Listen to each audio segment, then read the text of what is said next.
ఈరోజు సేవకుడు ప్రార్థన చేస్తే విశ్వాసులకు దీవెన కలుగుతుంది, విశ్వాసులకు ఆశీర్వాదం కలుగుతుంది, విశ్వాసులకి అభివృద్ధి కలుగుతుంది. సేవకుడు అంటే ఎట్లా ఉంటాడంటే, కడుపును పుట్టిన బిడ్డలు ఎలా అభివృద్ధి పొందాలని కోరుకుంటాడో విశ్వాసులు కూడా అదే విధంగా చూసేవాడే నిజమైన సేవకుడు.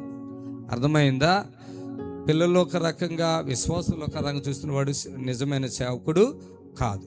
తర్వాత నిజమైన సేవకుడు ఒకరి విషయాలు ఇంకొకరికి చెప్పరు, అలా చెప్పిన వాడు కూడా నిజమైన సేవకుడు కాదు.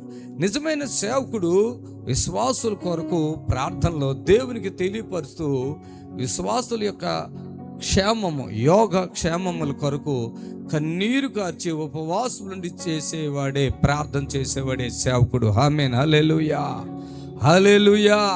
విశ్వాసులు బాధల్లో ఉంటే, విశ్వాసులు భారముతో ఉంటే, విశ్వాసులు వేదన కలిగి ఉంటే, విశ్వాసులు దుఃఖంలో ఉంటే వాళ్ళని ధైర్యపరిచి ప్రార్థన చేసి బలపరిచేవాడు దేవుని సేవకుడు.